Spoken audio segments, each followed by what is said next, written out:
everyone, welcome back to our YouTube channel Study Hour with Sakshi. Hope you all are doing well. So we are back with part 2 of chapter number 5 consumer rights. इस chapter का पहला part हमारे पिछले video में है, आप जाकर उसे देख लीजिएगा एंड आज हम इसके सेकंड पार्ट से स्टार्ट करेंगे. सो पिछले पार्ट में हमने फंडामेंटल राइट्स पढ़े थे जिनमें हमने 3 राइट्स पढ़ लिए थे. आज हम उसके आगे से स्टार्ट करेंगे. आपकी बुक में 6 राइट्स है, 3 हमारे पिछले वीडियो में एंड 3 आप इस वीडियो में पढ़ेंगे. So without wasting any further time let's begin. So आज का फर्स्ट राइट जो है वो है राइट टू बी हर्ड, यानी ये राइट आपका 4th राइट है आपकी बुक में. राइट टू बी हर्ड क्या बोलता है? Consumer have right to be heard in case of grievance.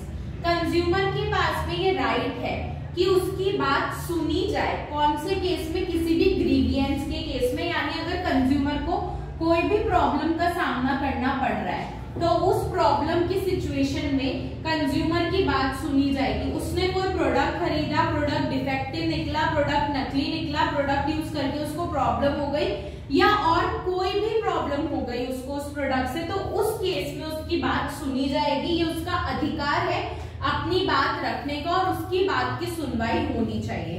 तो राइट टू बी हर्ड हमको बताता है कि हर कंज्यूमर के पास ये अधिकार है कि अगर उसने कोई प्रोडक्ट लिया और उसको उस प्रोडक्ट से कोई भी प्रॉब्लम हो गई किसी भी तरीके की, तो वो क्या कर सकता है? उसके खिलाफ आवाज उठा सकता है. Right to seek redressal. Right to seek redressal का मतलब क्या होता है? सॉल्यूशन लेना. कंज्यूमर के पास में ये अधिकार होता है कि अगर उसे किसी भी प्रकार की कोई भी प्रॉब्लम हो रही है प्रोडक्ट से, वो उसका सॉल्यूशन डिमांड करे. वो कंज्यूमर कोर्ट में जाए, वहां पर अपना केस फाइल करे और अपने हक के लिए लड़े. तो राइट टू सीक रिड्रेसल बोलता है consumer have right to seek redressal against unfair trade practices and exploitation. Consumer के पास ये अधिकार है कि वो अनफेयर ट्रेड प्रैक्टिसेस यानी कि गलत तरीके से की गई व्यापार की प्रैक्टिसेस, और अगर उसके साथ कोई भी एक्सप्लॉयटेशन हुआ है, उसको किसी ने गलत तरीके से कोई चीज बेच दी और उसने बाद में देखा वो चीज खराब निकली, तो वो इसके खिलाफ आवाज उठा सकता है. If any damage is done to consumer, he और she has the right to get compensation depending on degree of damage. For example, consumer ने एक गीजर खरीदा. गीजर खरीदने के 2 दिन बाद वो गीजर फट गया और कंज्यूमर उस वक्त वॉशरूम में था और उसको भी उस गीजर से हार्म हुआ, किसी प्रकार की कोई चोट लगी या इंजरी हो गई. उस केस में कंज्यूमर क्या कर सकता है? कोर्ट जाकर के जहां जहां उसे चोट लगी या जिस भी प्रकार का उससे हार्म हुआ उससे रिगार्डिंग कंपनसेशन कोर्ट में जाकर कंपनी से डिमांड कर सकता है कि इतने पैसे मुझे मेरे इलाज के लिए चाहिए. और कंपनी का ये अधिकार है कि उसको प्रोडक्ट रिप्लेस करके दे या फिर उसे पूरे प्रोडक्ट के पैसे वापस करे, प्लस जो उसे इंजरी हुई है उसके भी पैसे उसको दे. तो कंज्यूमर के पास ये अधिकार है कि अगर प्रोडक्ट खराब निकला और प्रोडक्ट से उसकी जान पर कोई असर आया, उसकी लाइफ इफेक्ट हुई, तो वो उस प्रोडक्ट का पूरा पैसा वापस ले सकता है या फिर वो नया प्रोडक्ट बदलवा सकता है, और इसके अलावा उसको जो भी नुकसान उस प्रोडक्ट से हुआ उसका पैसा भी वो ले सकता है. Right to represent in consumer courts. Consumer के पास में ये एक अधिकार है कि वो कंज्यूमर कोर्ट में अपना रिप्रेजेंटेशन कर सकता है, यानी कि वो कंज्यूमर कोर्ट में जाकर के किसी भी चीज के लिए जो उसके साथ गलत हुई है उसके खिलाफ केस फाइल कर सकता है. The consumer movement in India has led to formation of various organization. हमारे इंडिया में कंज्यूमर मूवमेंट की वजह से बहुत अलग अलग ऑर्गेनाइजेशन बन गए जो कंज्यूमर के हक और अधिकार के लिए लड़ रहे हैं. लोकली कॉल्ड कंज्यूमर फोरम्स, इनको बोला गया है कंज्यूमर फोरम्स या कंज्यूमर प्रोटेक्शन काउंसिल्स. जागो ग्राहक जागो is an example of this. तो कंज्यूमर प्रोटेक्शन काउंसिल्स का काम क्या होता है? कंज्यूमर्स के बीच में अवेयरनेस फैलाना कि आप अपने अधिकार के लिए, अपने हक के लिए जागो. अगर आपको कोई भी प्रॉब्लम हो रही है किसी भी प्रकार की, किसी भी चीज से, तो आप क्या कर सकते हो? उसके खिलाफ आवाज उठा सकते हो, आप अपना केस फाइल कर सकते हो.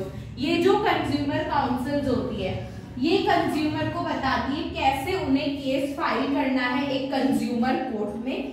केस फाइल करने के बाद उनका केस कौन लड़ेगा?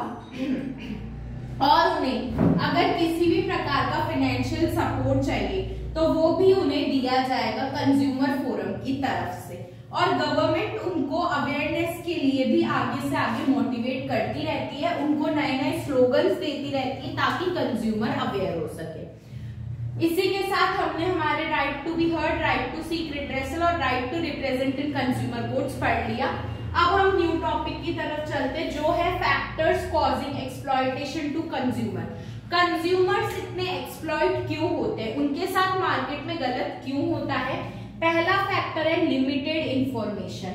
कोई भी सप्लायर होगा किसी भी प्रोडक्ट का, वो अपने प्रोडक्ट की लिमिटेड सी इंफॉर्मेशन छापेगा अपने पैकेट पे, और कंज्यूमर भी लिमिटेड सी इंफॉर्मेशन या तो सुनेगा या देखेगा और जाके प्रोडक्ट खरीद लेगा।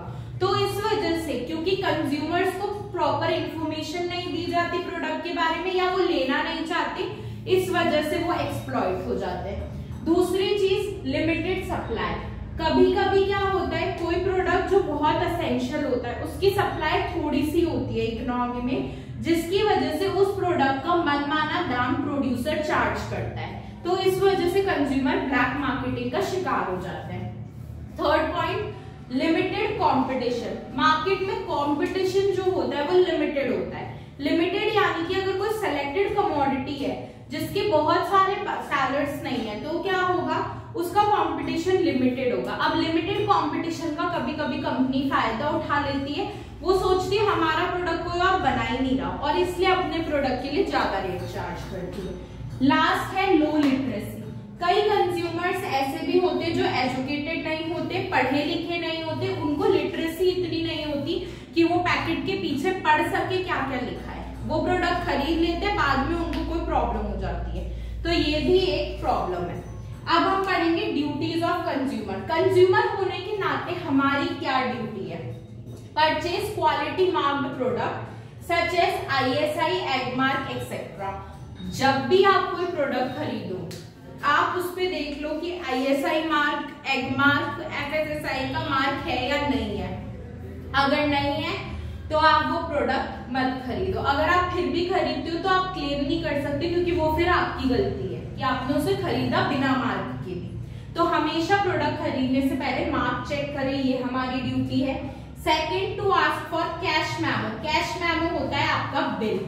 आपने जो भी चीज परचेज करी उसका बिल लो, ताकि अगर आपको उस चीज की वजह से कोई भी प्रॉब्लम है तो आप बिल दे करके उस चीज को या तो रिटर्न, रिप्लेस या उसका पैसा भी वापस ले सकते हो। थर्ड है to complain for genuine grievances. Consumer must know their rights and must exercise them. Consumer अगर बहुत परेशान हो रहा है किसी चीज के लिए फिर भी कंप्लेन नहीं कर रहा तो ये गलती कंज्यूमर की है। अगर आप कंज्यूमर हो, आपने सर्विस ली है, आपको सर्विस पसंद नहीं आई, आपके साथ धोखाधड़ी हो गई, फ्रॉड हो गया, ब्लैक मार्केटिंग हो गई, होर्डिंग हो गई, आप एक्सप्लॉइट हो गए, तो ये आपकी ड्यूटी है, आप उसके खिलाफ लड़ो, उसके खिलाफ केस फाइल करो।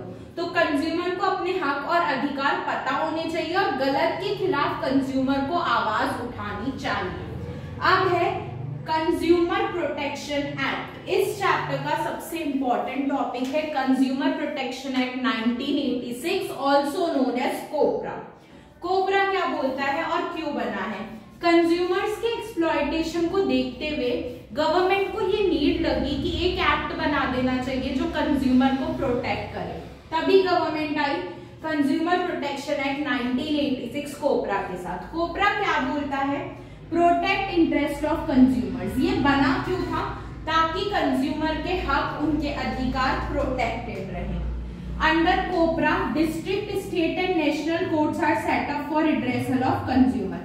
कोबरा के अंडर में 3 कोर्ट बने थे। डिस्ट्रिक्ट कोर्ट जो डिस्ट्रिक्ट की प्रॉब्लम सुनेगा, स्टेट कोर्ट जो स्टेट की प्रॉब्लम सुनेगा और नेशनल कोर्ट जो नेशन की प्रॉब्लम सुनेगा। लेकिन इनमें भी कुछ केसेस ऐसे थे जो ये पर्टिकुलर उन्हीं केसेस के लिए काम करेंगे। जैसे डिस्ट्रिक्ट लेवल का जो कोर्ट होगा वो सिर्फ 20 लाख तक के केसेस में काम करेगा, यानी 0 से लेकर अगर 20 लाख तक के बीच की कोई प्रॉब्लम है तो डिस्ट्रिक्ट कोर्ट में जाएगी। 20 लाख से 1 करोड़ की बीच की प्रॉब्लम है तो स्टेट कोर्ट में जाएगी। और 1 करोड़ से ज्यादा बड़ी प्रॉब्लम है, 1 करोड़ से भी ज्यादा पैसा है, तो आपको नेशनल लेवल पे जाना पड़ेगा। इस तरह 3 कोड को डिवाइड किया गया था। तो ये था कोपरा। इसी के बाद नेशनल कंज्यूमर डे मनाया जाता है 24 दिसंबर को, जो कंज्यूमर को उनके हक, उनके अधिकार, उनके राइट्स के बारे में अवेयर करता है। So with this we have completed this chapter. We hope you liked our video. We will be back with another video super soon. Till then, stay tuned.